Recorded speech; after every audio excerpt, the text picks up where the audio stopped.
So anyways, we got a little Diablo news today, a little news coverage to do. Diablo 4 right on the horizon, and we got a new video that just released inside the game, your class, your way. So, hey man, that's a lot of upvotes. This video must be pretty good. The last video that they had did not have very many upvotes. We're just gonna watch this and we're gonna see what Diablo 4 had in store for us. Let me know if it's too loud. Ah! Okay, boys, that was loud as hell. I'm so sorry. Holy shit. Okay, is that good? In the eternal conflict between the high heavens and the burning hells, Diablo 4 offers you more choice than ever before. Player choice is infused into everything, from how you look, the skills you use, the loot you equip, your path through the non-linear story, to how and when you choose to explore the shared open world. We want players to play their own way and have their own choice of how they're going to build their character. Between all of our different systems, you can really create a custom character in ways that was not available in previous Diablo titles.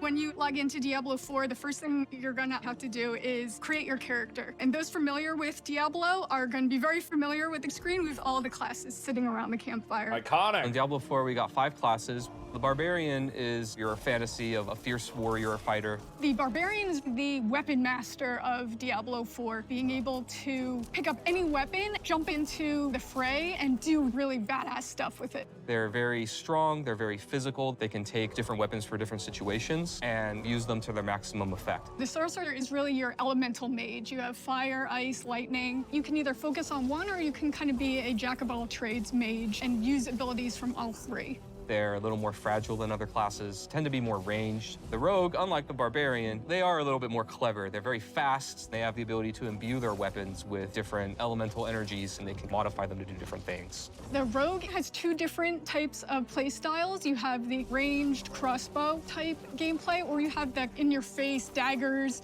poisons. You can lead the enemies into traps that have huge effects, more stealthy type gameplay. And the Druid is really this shapeshifter. When you cast certain skills, you change your form, what you look like and what you can do. They can turn into werebears or werewolves. You know this, look at this arena. You see this arena that they use for this area, right? Wait, where's it at? It's right here. This arena, you guys notice this arena in Diablo 4? This is Magda from Diablo 3, literally verbatim with like a little bit of new skin. Yeah, and this was originally going to be the PvP arena. Originally, Diablo 3 was going to have PvP on release. They're going to have an arena type system, but that actually ended up getting scrapped, and then they put in that like random brawling thing that no one ever uses in Diablo 3. So yeah, Diablo 3 Magda room coming back in Diablo 4.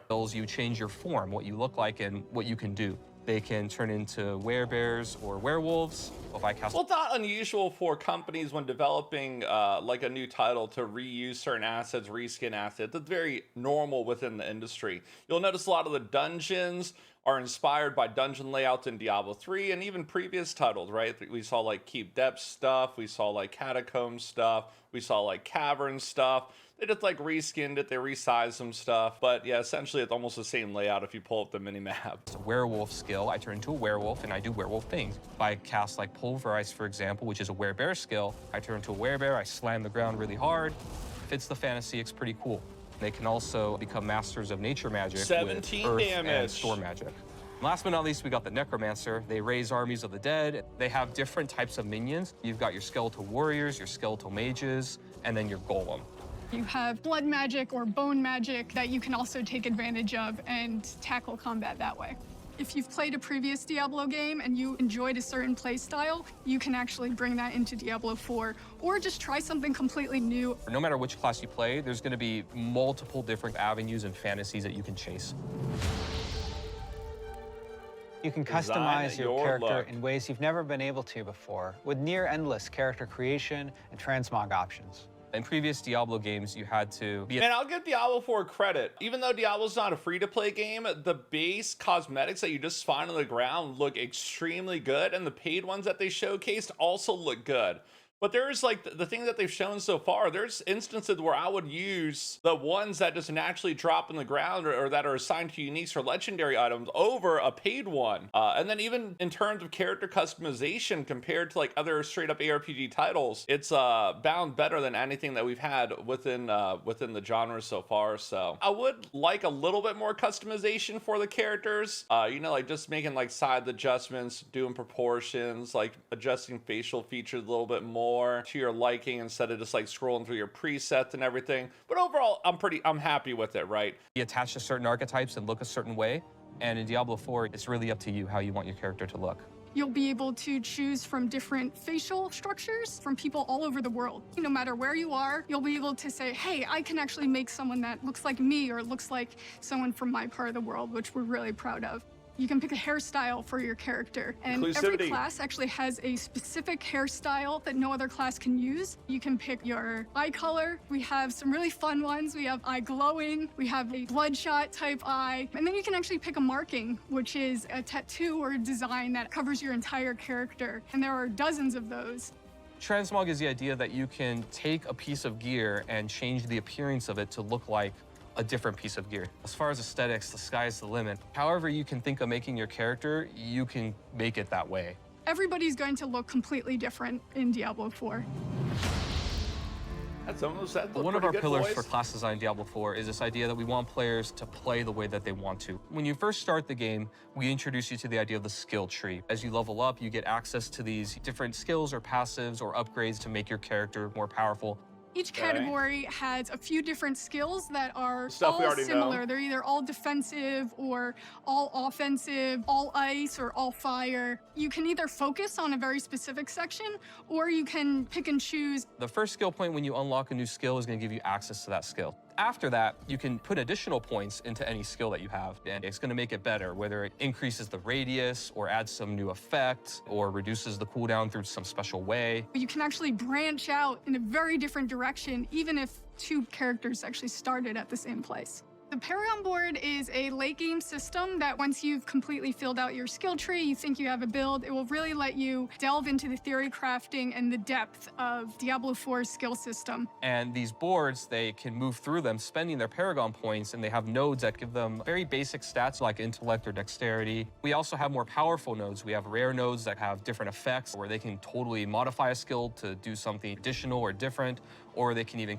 make new connections between skills so that players can have new ways to play their character. Yeah, they did the developer live stream the other day talking about Endgame, and they went into more detail about Paragon board, and I've been looking at the forums and Reddit and stuff like that, and some people actually were, a few people were saying that they think the Paragon board might actually be a little bit too complex.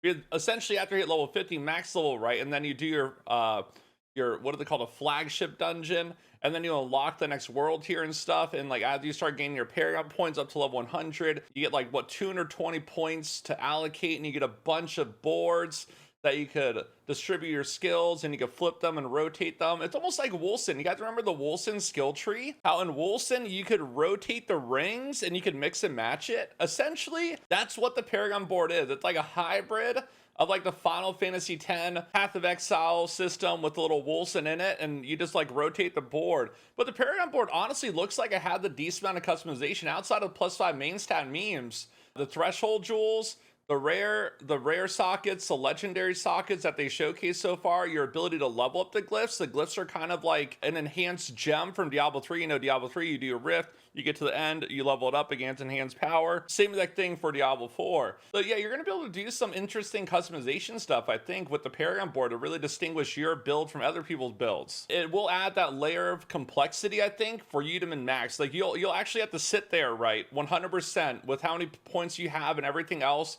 and you'll have to math out like what will give you the most gains if you're into that type of thing. Then if you don't care about that thing and you don't care about min-maxing, right, you can just put your points in, and then you just be like, okay, this kind of works as synergy of my build. Let's just go with that. There's definitely going to be some math and Excel spreadsheeting that you'll be doing, right? I think it's easy to understand and then a little bit harder to master. Maybe someone will make a Diablo of building for you to max everything. But yeah, what we saw during the live stream, the +5 minor nodes, right? Your common nodes, They're affected by radius jewels that enhance the other glyphs that you socket and the threshold jewels that you put in there. Legendary nodes are equivalent to legendary powers, where they have more powerful effects that can change the builds and ways that characters play. You can start planning this long journey of, okay, I want to hit this node, and then I want to hit this node. I'm going to apply this board, and I'm going to start from this side, and really just get into a super complex, very specific build for your character. Legendary items are really rare and powerful items that you're going to find as you adventure through the world of Sanctuary. We have quite a few different categories of legendaries and how they do that. Some of them will actually change your skill or enhance it in some way. Frozen Orb, for example, it might say, hey, every single time you use your Frozen Orb, it applies a new effect. And then I can actually take advantage of that new effect that it has. Even if the item itself is maybe not as good as the one you have, you can still extract that power from it, take advantage of it, and use it for your build. One thing that our players can look forward to is that a lot of our classic, really rare, and most powerful items from previous titles are going to be returning as uniques in Diablo 4. Oh, Wind Force! Look at that! One of the most iconic bows in Diablo 2. I remember before, remember bugged white items before Rust Storm, bugged white Wind Force, absolutely insane. What are those things? 610 item power, 1090, fast attack speed, 32 all stats, core damage, damage distance enemies, +2 ranks. And hits with this weapon have up to an 18% chance to deal double damage and not back the target. Double damage, a little double damage mod, okay. And they also showcased Shaco, the Harley Quinn crest is gonna be making a comeback also. I don't know if I can find a picture of it, but it was really, really insane. It gave you like 10 to 20 damage reduction as a range, insane stat threshold, and +4 to all skills. You're like, damn, what are the other items gonna be? Because this thing actually is, it seems really strong on a piece of paper, right? +4 to all skills, +1 higher than anything we've seen. Here it is, yeah, look at that thing. That's juicy, man. This might just be like a best in slot item, and I don't know how rare it is either. And this is an ancestral unique item, so it's like one of the higher world tier drops also. So this is Shaco, Harley Quinn crest. Everyone has called it Shaco though. No one actually said all this stuff. It's Shaco. Yeah, I wonder what the drop rate of this thing's gonna be. Look at that resource generation, cooldown reduction, 1000 max life, +20 all stats. And they also got the Wind Force. So I wonder if they're gonna have like other, well, obviously they're gonna have other tribute items from previous titles, you know, so probably all iconic things will eventually bring back. If they're not on, or if they're not in the game on initial release, probably like through seasonal content and additional updates, they'll right, most likely they'll probably like bring in something new, right? If there's not like a Griffin's Eye, they'll probably bring in a Griffin's Eye. If there's not a Grandfather, they'll bring in a Grandfather, right? If there's not an Oculus, they'll bring in an Oculus. If there's not a Storm Shield on launch, there's probably going to be a Storm Shield at some point in time. Yeah, so yeah, they could do tribute items for like Diablo 3 also. Enigma. Well, they said they don't plan to have runes and rune words on launch because they want to make sure the system is up to the standards and what players expect of runes. Eventually they might bring Enigma back. Personally, I think Enigma's bad for the game. And you're like, what? Are you crazy? Bro, it's just too strong. Let's be realistic here. Every single character runs Enigma. Every single character runs teleport.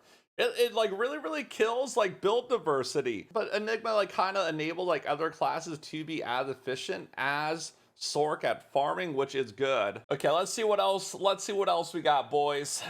Unique items are very similar to legendaries, but they're unique, which means if that... The close enemy basic attack, crowd control stuff, 25% movement speed for 4 seconds after killing an elite. Lucky hit chance. Hits with this weapon increase your attack speed by 4.5% for 4 seconds up to 22.5%. That's a lot of attack speed. That almost reminds me of a flying dragon from, you know, Diablo 3, but that pretty much just doubled it. There's also like, they also have legendary powers, remember, that increase the attack speed of your basics and stuff like that. I know on my rogue, I had some crazy attack speed because of those powers I was using. And then in addition of this unique dagger also, that could be pretty crazy. 25% movement speed boost.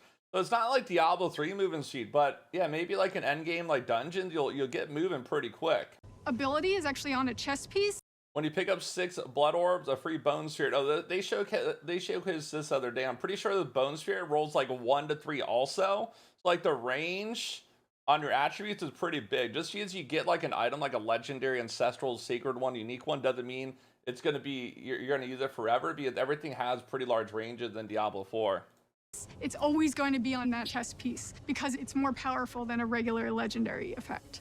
Crafting is yeah, item level is because of like there's right your drops, right, and then your different tiers of items too. You have your sacred, you have your ancestral, you have your unique, and we saw that you could roll like ancestral uniques too from higher world tiers. So yeah, there's always gonna be like the hunt for like your best in slot item. Just because you got an item doesn't mean you're gonna be using it forever. If you get like a min roll, a big part of Diablo 4. We have all kinds of different ways that you could upgrade and interact with NPCs to make your gear better. You can increase the item level or power of your gear, so you can actually get a piece of gear and just make it stronger. You can also add sockets to your gear so that you can put gems inside of it. There are a lot of different ways that players will be able to customize their experience in Diablo 4. Every single player is going to have a different experience and a different build at the end of the day.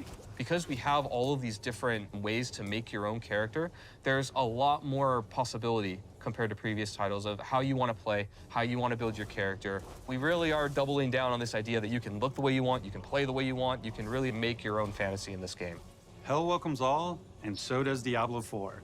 Oh. In the coming weeks, we'll be sharing even more about how to play your way. Now, our launch on June 6th is getting closer. Closer still if you got early access. And we can't wait to see you in Sanctuary. Hail Lilith, Blessed Mother. Oh.